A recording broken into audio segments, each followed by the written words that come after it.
Ladies and gentlemen, this is UX and this is Warhammer 40,000 Chaos Guide Daemonhunter official gameplay overview, I guess.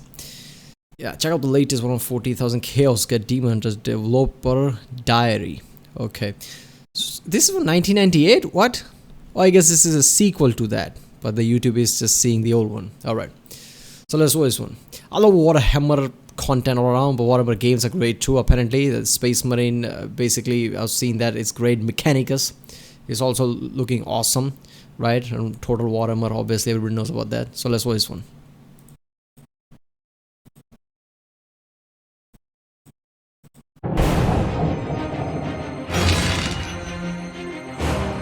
Chaos Gate Daemonhunters is set in the Tirtaeus sector, a cluster of star systems quite distant from the Grey Knight's home base of Titan. You're promoted to acting commander by the ship's veteran purifier, Brother Ektar. Your mission's expected to be routine, and all of those plans are, of course, changed abruptly when an Imperial Inquisitor arrives on board to commandeer your ship and send you off in search of evidence of an impending plague. The hunt for the truth behind the bloom and the battle to prevent it from spreading to the wider Imperium is the central conflict behind the game. The Baleful Edict is your strike cruiser. It acts as a mobile base of operations as you travel around the sector fighting the Bloom's corruption. Each section of the ship gives you access to different systems that you'll need to manage over the course of the game. The Strategium is where Ektar helps you oversee the conflict against the Bloom.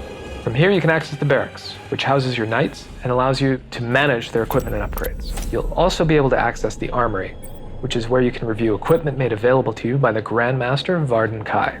Okay, so this is gonna be some more like Dragon Age Inquisition, where you have something like War Table or something, I guess, where you can manage some things, manage which part of the area you want to go or something. That's some freedom. Such high stakes riding on the mission, tension between your crew and the Inquisitor is inevitable. So you'll have to work closely with each of them to ensure your success. Brother Ektar, a veteran purifier with a well-honed sense of knightly duty. You have Dominus Lunette, an ancient tech priest of the Adeptus Mechanicus, who's responsible for tending to the needs of the ship. And finally, Inquisitor Vakir herself. Yeah. So basically, yeah, ancient tech priest, from Mechanicus. So basically, you're a mechanic. Yeah, you're a local mechanic who fixes shit. Ambition drives you further into hazard as you work together to stop the bloom from spreading. The Grand Manufactorum is where you'll find Dominus Lunette. As the ranking tech priest, she's responsible for overseeing repairs to the Edict systems. Things like power generators, the warp drive, gun batteries, and more. It'll be up to you to prioritize which systems to restore first, to give you the best chance of keeping up with the rapidly spreading corruption. Okay. The Libris Malleus is Vakir's temporary home on board the ship, a storehouse of valuable and secret knowledge. Here, the Inquisitor will conduct her research to better understand the Bloom. The Imperial Inquisition is responsible for hunting down anything that represents a threat to the Imperium's stability.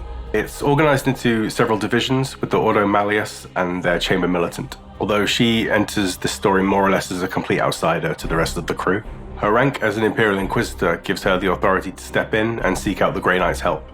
They are, after all, allies in the Ordo Malleus, but her position on the ship isn't exactly secure. She has to tread a really careful line when she's dealing with Ektar and the other Grey Knights. Although she's a powerful psyker, Vakir is a human, vulnerable to corruption and external influence. So you will have to balance your limited resources against her ambitious objectives, keeping your squads alive and ready to tackle the next threat. At first, you can combine 4 different... Oh, so alright. So far this feels like a more better Warhammer game than ones I've seen. I mean, obviously Total War is like a war strategy type of game, that's different. But in this one you're supposed to manage different sectors of your own crews, right? Where to spend what resources, who to, I guess, where to upgrade your ship here and there. More, I guess, management and, I guess, overall managing aspect of it. So you kind of act like a strategist on your own self, right? Like, what should I do first and what's not? That's kind of interesting. Classes to make up your Grey Knight squad. There are Justicars, tough frontline warriors.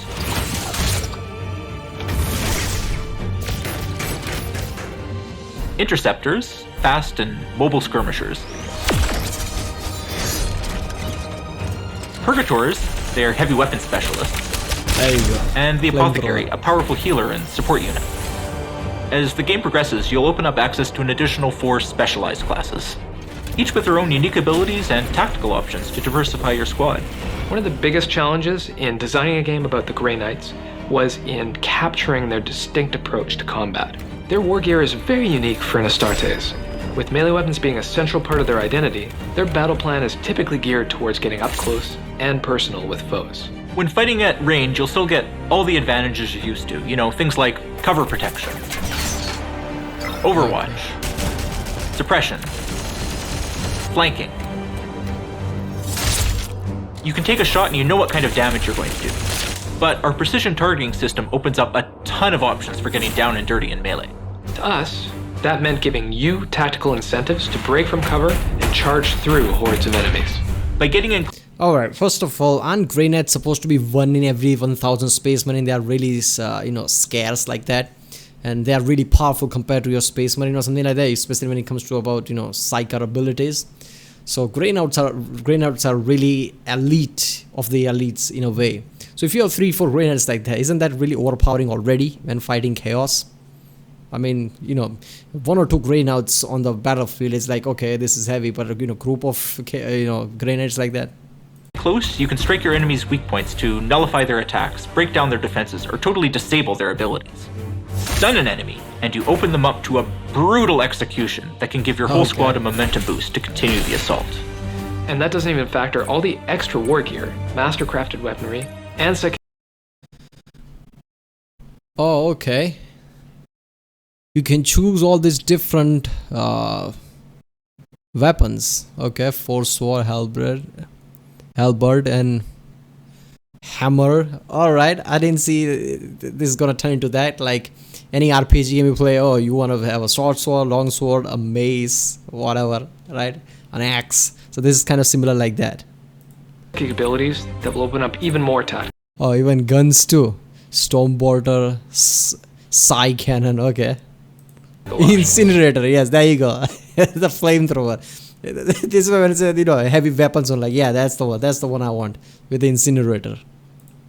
Your knights can be fully customized with over 30 active, passive, and reaction-based abilities per class. That forces you to make some tough choices as you create the squads that best suit your playstyle. Grey Knights are not just masters of blade and bolter. They also have access to a wide range of powerful psychic abilities that can be used to subdue your enemies or provide support to your battle brothers. As the Inquisitor researches the Bloom, she will learn powerful psychic stratagems that can be used to support your squads in combat. Used correctly, they can turn the tide of an entire battle. In Chaos Gate Daemonhunters, we give you all the tools you need to face down fearsome odds, but we leave the battle plan up to you. That is some badass shit. Yeah, I'm not gonna lie, of all the Warhammer games I've seen, this is the one kind of feels more interesting than other ones, right? Total War is obviously like a strategy game, but this is more like you need to upgrade certain part and just use your own strategy, like I said, Dragon Age Inquisition style, right? What you should do first, what should you upgrade first, like war table type of shit. You have to manage everything, you have to upgrade things the way you want. It's kind of more of a personalized way to approach things, somewhat more freedom, right? So that's great. Right, well, that was Warhammer 40k Chaos Gate Daemonhunter by the channel IGN, I guess. Yeah.